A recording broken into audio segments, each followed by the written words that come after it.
대단들 하십니다. 이 시간도 주님의 위로와 평강이 승리케 하신 하나님의 놀라우신 역사가 여러분과 여러분들 가정 속에 충만하시기를 간절히 축복합니다. 지난 수요일은 제 생일이었습니다. 모르고 계셨습니까? 지난 수요일은 제가 이 세상에 태어난 날인 것입니다. 당신은 사랑받기 위해 태어난 사람. 올해는 사랑받기 위해서 이 세상에 태어난 사람들인 것입니다.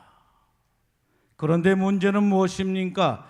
그 누군가가 나를 사랑해 줄 사람이 없다라고 한다면 그것은 바로 참으로 비극 중에 비극이 아닐 수가 없는 것입니다. 그런데 저에게는 사랑해 주는 사람이 많다라고 하는 말씀인 것입니다. 얼마나 많은지 그것 때문에 너무너무 행복한 것입니다.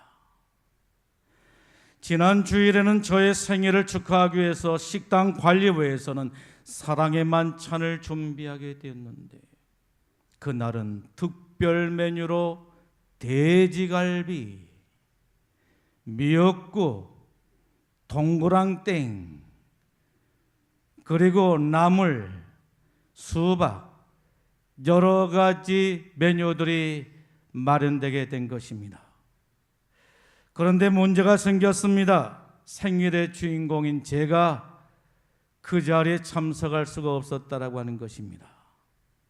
이유는 우리 중고등부 학생들과 짜장면 파티가 약속되어 있었던 것입니다. 중고등부에서는 행사 프로그램으로 몇 개월 동안 달란트를 모아서 그 달란트를 가지고 담임 목사인 저와 함께 짜장면 파티를 열게 된 것입니다. 그런데 가는 날이 장날이라고 바로 그날이 우리 중고등부 학생들과 짜장면 파티를 하는 날이었다라고 하는 것입니다. 여러분, 어떻게 하면 좋지요? 생일상을 받을 것인가? 아니면 우리 중고등부와 약속된 짜장면 파티를 가게 될 것인가? 이 식사는 중고등부 학생들이 목사인 저에게 짜장면을 대접하는 것이 아니라 제가 중고등부 학생들에게 짜장면을 대접해야 하는 자리였습니다. 그래서 고민 끝에 식당 관리에게는 너무도 죄송스러웠습니다마는 중고등부 학생들과의 짜장면 파티를 선택하게 된 것입니다. 여러분, 누가 저를 불러주겠어요? 누가 저를 불러주겠냐는 것입니다. 우리 중고등부들이 저를 불러준 것에 대해서 너무도 고맙고 감사했던 것입니다. 그리고 늘 헌신적으로 수고해 주신 우리 중고등부 교사들이 너무도 고맙고 감사했던 것입니다. 그래서 그들과 함께 식사를 하기 위해서 짜장면 파티에 참석하게 된 것입니다. 짜장면 파티라고 해서 가보았더니 말만 짜장면 파티지 자신들이 먹고 싶은 거 마음대로 선택을 하는 것이었습니다. 짜장면을 시키는데 그냥 짜장면이 아니었습니다. 보통이 아니라 곱빼기, 그리고 짬뽕, 볶음밥 이것저것을 다 시키더니 나중에는 뭐예요? 어쩌면 그렇게 잘하십니까? 탕수육 이렇게 시키는 것이었습니다. 저는 그 순간 간이 벌렁거리고 심장이 떨려서 심장마비로 죽는 줄 알았습니다.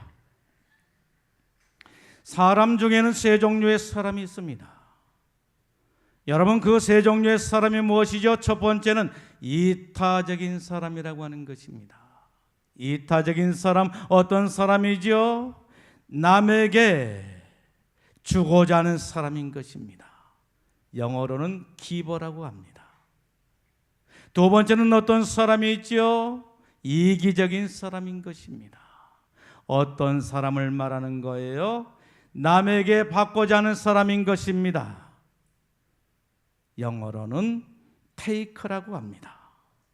세 번째는 남이 나에게 무엇을 해줄 때만이 보답하는 사람인 것입니다. 영어로는 무엇입니까? match라고 말하는 것입니다. 여러분, 오늘 저와 여러분들은 어떤 유형의 사람들인 것입니까? 이타적인 사람입니까? 아니면 이기적인 사람입니까? 아니면 남이 나에게 뭔가를 해줄 때만이 보답하는 사람인 것입니까? 나는 어떤 사람의 유형인 것입니까? 여러분, 성공적인 인생을 살았던 사람들은 어떤 사람인지 아십니까? 성공적인 인생을 살았던 사람들은 이기적인 사람이 아니라 이타적인 사람이라고 하는 것입니다. 이타적인 사람이 성공할 확률이 높다라고 하는 말씀인 것입니다. 어느 CEO는 이렇게 말했습니다. 손해는 이익이라고 했습니다. 여러분, 어떻게 손해가 이익이에요? 말도 안 되는 소리입니다. 도저히 이해할 수가 없는 겁니다. 그런데 이 CEO는 말하기를 손해가 이익이라고 그렇게 말한 것입니다. 여러분, 손해를 보았다라고 하는 것은 무엇을 말하는 것이죠? 손해를 보았다라고 하는 것은 남에게 무엇인가를 주었다라고 하는 것입니다. 도움을 주었다라고 하는 것이고 유익을 주었다라고 하는 것입니다. 그런데 그 손해가 나중에는 나에게 이익으로 돌아오게 된다라고 하는 것입니다. 나에게 신세를 지고 은혜를 입은 사람들이 그 은혜를 잊지를 못하고 언젠가는 반드시 내게 돌려주게 된다라고 하는 것입니다. 이것이 성공 비결이라고 했습니다. 주님께서는 마태복음 7장 12절 말씀을 통해서 이 시간 우리들에게 이렇게 말씀하십니다. 무엇이든지 남에게 받고자 하는 대로 남을 대접하라. 이것이 율법이요 선지자니라. 이렇게 말씀하고 있는 것을 보게 됩니다. 여러분, 대접을 받기를 원하십니까? 아마 우리 가운데 대접을 받지 않고 싶은 사람은 하나도 없을 것입니다. 모든 사람들이 후하게 대접을 받기를 원할 것입니다. 그렇다라고 한다면 먼저 대접하십시오. 여러분들이 먼저 대접하게 되면 여러분들이 후한 대접을 받고 살게 될 줄로 믿습니다. 이것이 바로 일반적인 사랑의 원리라고 말할 수가 있는 것입니다. 오늘 주님께서는 하나님의 백성된 우리들을 향해서 이기심을 정복하라, 이기심을 정복하라고 말씀하고 있는 것입니다. 한때 여호수아는 상실감으로 인해서 몹시도 힘든 인생을 살았습니다. 그런데 하나님의 이루하심으로 힘을 얻어서 이스라엘의 민족 지도자가 되게 된 것입니다. 이스라엘의 민족 지도자가 된 여호수아는 이제 이스라엘 백성들을 일일이 찾아다니면서 그들을 위로하고 그들에게 용기를 주면서 새로운 비전을 일깨워주게 된 것입니다. 그러자 이스라엘 백성들이 새 힘을 얻게 되었고 하나님의 약속의 말씀을 믿고 요단강을 건너갈 채비를 하게 되었다라고 하는 것입니다. 그런데 여호수아가 요단강을 건너기 전에 이스라엘의 12지파 가운데 르벤 지파와 갓 지파와 므낫세 반 지파를 따로 불러서 이렇게 말하게 된 것입니다. 너희 처자와 가축은 모세가 너에게 준 요단 이쪽 땅에 머물게 하고 너희 모든 용사는 무장을 하고 너희 형제들보다 앞서 건너가서 그들을 도우라. 여러분, 이 이야기는 무슨 이야기인 것입니까? 민수기 32장에 보게 되면 이스라엘 백성들이 광야 40년 생활을 마치고 지금 그들이 머물러 있는 땅에 이르게 되었을 때 미디안의 5 부족들이 연합해서 이스라엘 공동체를 공격해 오게 되었다라고 하는 것입니다. 그때 이스라엘 공동체가 힘을 연합하여 그들과의 전쟁에서 승리를 거두게 된 것입니다. 그리고 미디안 백성들이 가지고 있던 재물과 양떼와 가축들을 다 빼앗게 된 것입니다. 그런데 이 미디안과의 전쟁에서 큰 공을 세운 지파가 있었다라고 하는 거예요. 그들이 누구였습니까? 누벤과 갓 지파였다라고 하는 것입니다. 민수기 32장 1절에 보게 되면 누벤 자손과 갓 자손은 심히 많은 가축대를 가졌더라 이렇게 말씀합니다. 심히 많은 가축대를 가졌더라. 무슨 말입니까? 전쟁에서 큰 공을 세웠다라고 하는 말인 것입니다. 고대 사회에서는 이런 제도가 있었습니다. 전쟁에서 큰 공을 세우는 부족은 많은 전리품을 배분받게 되었다라고 하는 것입니다. 그런데 누벤 자손과 갓 자손이 가축대가 많았다라고 하는 것은 그들이 미디안과의 전쟁에 있어서 큰 공을 세웠던 것을 짐작할 수가 있는 것입니다. 그리고 누벤 지파는 어떤 사람들이었습니까? 야곱의 장자 지파에 속한 사람들이었습니다. 야곱에게는 12아들이 있었습니다. 그런데 그 12아들 가운데 장자가 누구였어요? 누벤이었다라고 하는 것입니다. 그런데 이스라엘 공동체에 큰 문제가 생기게 된 것입니다. 누벤 지파가 전쟁에서 큰 공을 세우고 가축대가 많아지게 되자 모세의 상식에 어긋난 요청을 하게 되었다라고 하는 것입니다. 어떤 요청을 하게 되죠? 미디안과의 전쟁에서 우리 덕분에 이 땅을 차지했으니 우리는 가나안 땅을 들어가지 않겠다는 겁니다. 요단을 건너 가나안 땅에 들어가지를 아니하고 지금 머물러 있는 이 땅에 살겠다라고 하는 것이었습니다. 여러분, 세상에 이런 의리 없는 사람이 어디에 있습니까? 이런 태도는 어디에서 나오게 된 것이지요? 특권의식을 통한 이기주의에서 나온 것이었다라고 말할 수가 있는 것입니다. 다른 지파들도 한 가족인 것입니다. 그런데 무엇을 요구하고 있죠? 요단을 건너서 가나안 땅에 들어가서 7 부족과 전쟁을 치르고 그리고 그 가나안 땅을 정복해야 되는데 자기들은 받겠다라고 하는 거예요. 자신들은 이 땅에 머물러 있겠다라고 하는 거예요. 이런 염치 없는 사람이 세상에 어디 있습니까? 이때 모세가 그들에게 뭐라고 말합니까? 너희 형제들은 싸우러 가는데 너희는 여기에서 가만히 앉아있고자 하느냐? 너희가 어찌하여 이스라엘 자손들에게 낙심케 해서 그들에게 주신 땅으로 건너갈 수 없게 하느냐? 그들을 호되게 책망을 하게 된 것입니다. 여러분, 이들이 공동체 생활에서 빠지게 되면 어떻게 되는 거예요? 다른 지파들이 낙심하게 되고 전의를 상실하게 되고 전쟁하고 싶은 그 마음을 잃게 만들게 되고 결국에 그렇게 되면 적과 꿀인 가나안 땅에 들어갈 수가 없게 된다라고 하는 말인 것입니다. 여러분, 이런 이기적인 생각이 결국에 어떤 결과를 낳게 되는 거예요.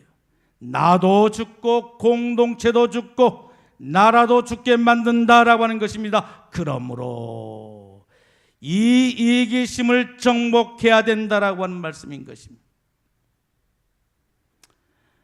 우리 교회는 여러 가지 공동체가 있습니다. 여러 개의 공동체가 있습니다. 셀 공동체가 있고 남성 공동체가 있고 여성 공동체가 있고 셀 리더 공동체가 있고 성가대 공동체가 있고 찬양대 공동체가 있는 것입니다.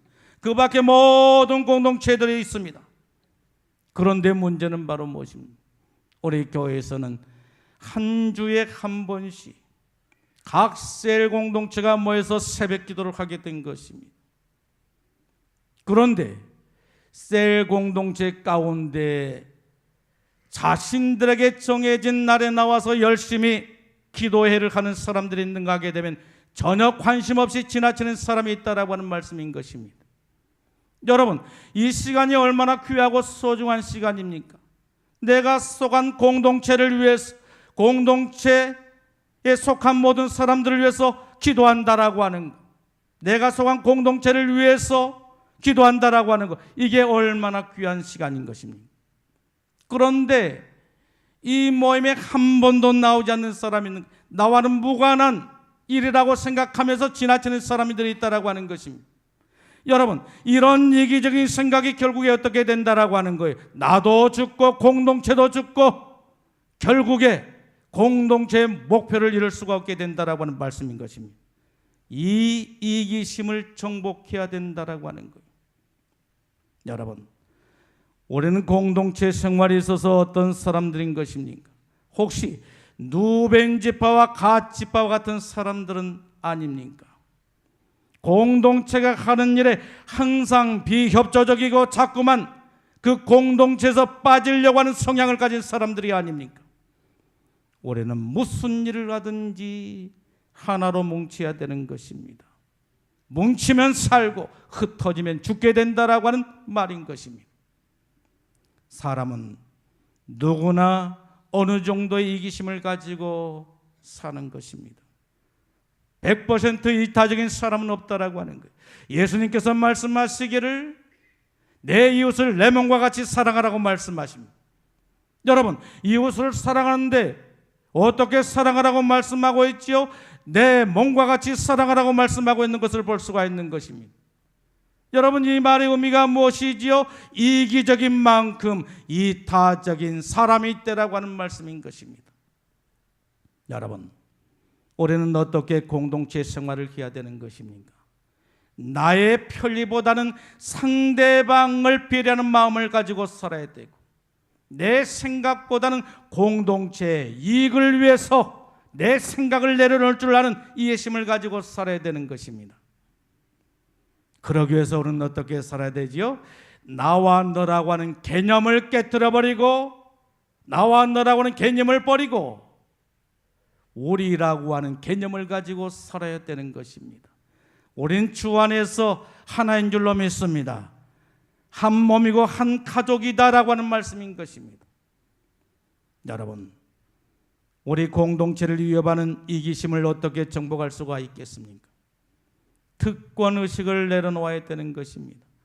어떤 특권의식이지요? 부자라고 하는 특권의식을 내려놓아야 되는 것입니다. 많이 배웠다라고 하는 특권의식을 내려놓아야 되는 것입니다. 사회적인 지위를 가지고 있다라고 하는 그 특권의식을 내려놓아야 되는 것입니다. 교회에 오래 다녔다라고 하는 그 특권의식을 내려놓아야 되는 것입니다. 하나님을 섬기는 데 있어서, 교회를 섬기는 데 있어서, 성도를 섬기는 데 있어서 장애가 되는 모든 특권의식을 내려놓아야 되는 것입니다. 누벤 지파와 갓 지파와 같은 능력을 가지고 있다 할지라도, 그리고 므낫세 반지파와 같은 백을 가지고 있다 할지라도 그 모든 것을 다 내려놓을 수가 있어야 하는 것입니다. 그리고 서로 돕고 협력하고 사랑하며 살아야 되는 것입니다. 그리할 때 우리 공동체는 참으로 아름다운 광주 세암 공동체가 되어지게 될 줄로 믿습니다. 여러분, 올해는 공동체를 위협하는 이기심을 어떻게 정복할 수가 있겠습니까? 공동체 의식을 가지고 살아야 되는 것입니다. 우리는 하나라고 하는 공동체 의식을 가지고 살아야 되는 것입니다. 우리는 하나인 것입니다. 주님께서는 에베소서 4장 3절 6절 말씀을 통해서 이 시간 저와 여러분들을 향하여 말씀하십니다. 평안에 매는 줄로 성령이 하나 되게 하신 일에 힘써 지키라. 몸이 하나요 성령도 한 분이시니 이와 같이 너희가 부르심의 한 소망 안에서 부르심을 받았느니라. 주도 한 분이시요 믿음도 하나요 세례도 하나요 하나님도 한 분이시니 곧 만유의 아버지시라. 만유에 계시고 만유를 통일하시고 만유 가운데 계시느니라. 우리는 하나인 것입니다. 우리는 하나라고 하는 이 의식을 결코 잊어서는 안 된다라고 하는 말씀인 것입니다. 그러므로 우리는 성령 안에서 하나 된 일에 힘써야 될 줄로 믿습니다. 하나님은 어떤 분이신가? 만유를 통일하신 분이시라고 하는 것입니다. 분리가 아니라 나눔이 아니라 통일을 원하신 분이시라고 하는 말씀인 것입니다. 여러분, 이스라엘 공동체는 어떻게 형성이 되었습니까? 12지파가 한 공동체를 이루게 된 것입니다. 그 안에 누벤 지파가 있었고 갓 지파가 있었고 므낫세 반 지파가 있었던 것입니다. 그런데 이들이 가나안 정복 전쟁에서 빠지겠다라고 하는 것입니다. 여러분, 이렇게 해도 되는 것입니까? 내가 속한 공동체가 위기를 맞이했고 어려운 일을 만났는데 강 건너 불구경하듯이 그냥 바라만 보아도 되겠느냐는 것입니다. 아닙니다. 나가서 싸워야 되는 것입니다. 함께 싸워야 하는 것입니다. 우리는 한 피바다 한 몸이는 형제들이기 때문이라고 믿습니다. 그러기에 성도들이 어려움을 당했을 때 내가 속한 셀뿐만 아니라 다른 공동체, 다른 셀이 어려움을 당했을 때에도 관심을 가지고 서로 도와주고 함께해야 된다라고 하는 것입니다. 그리하게 될 때 우리는 세상을 정복할 수가 있고 인생을 정복할 수 있게 된 줄로 믿습니다. 여러분, 우리는 공동체를 이어가는 이기심을 어떻게 정복할 수가 있습니까? 공동체의 목표를 우리 모두가 공유할 수가 있어야 하는 것입니다. 이스라엘 백성들의 공동 목표가 무엇이었습니까? 그것은 바로 가나안 땅을 정복하는 일이었습니다.